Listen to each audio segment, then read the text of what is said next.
Başına gelmiş mələk, görsə sevinməz midir? Bitdi bu həsrət küləyi, görsə sevinməz midir? Aç qala qapılarını nazor, gecikməsin görüşəyəm. Cananı dustaq ürəyi, görsə sevinməz midir? Nə olar onu səssin, gözləyirəm mən din o gələn insana gəlsin. Gün o gün ola şadlığa, mən çıxım azadlığa, o da mənimlə yan yana gəlsin.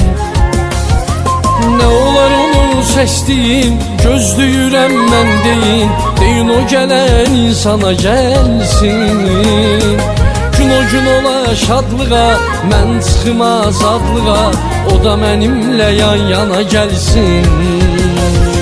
Mənim axı nə üzüm var, ona deyiləsi sözüm var, xəbər eləyin canana gəlsin. Həyatım acınacaqlıdır, əlim ayağım bağlıdır, deyin yanıma zindana gəlsin.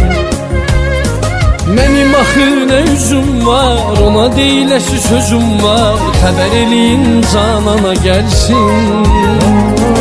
Həyatım acınacaqlıdır, əlim ayağım bağlıdır, deyin yanıma zindana gəlsin.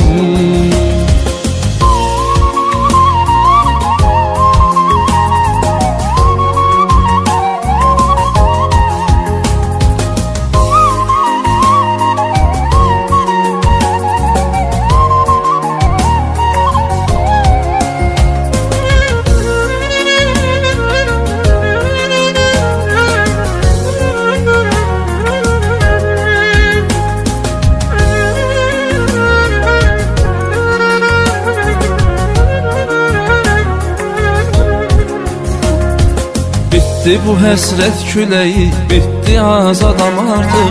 Qəm dolu hicran yağışı getdi azadam artıq. Mənə verilən cəza müddəti dünən başa çatdı. Bugünümə azad bir həyat yetdi azadam artıq.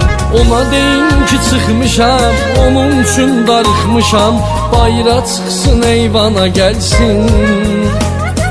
Xəbər eləyərkən ona, zəng edəndə mən ona, görüşdüyümüz ünvana gəlsin. Ona deyin ki çıxmışam, onun üçün darıxmışam, bayra çıxsın eyvana gəlsin.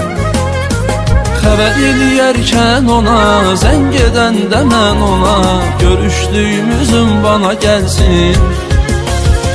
Mənim axı nə üzüm var, ona deyiləsi sözüm var, xəbər eləyin canana gəlsin.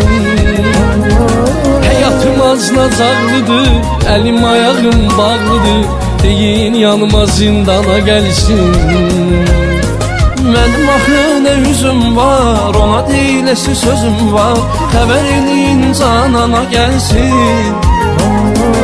Həyatım acınacaqlıdır, əlim ayağım bağlıdır, deyin yanıma zindana gəlsin.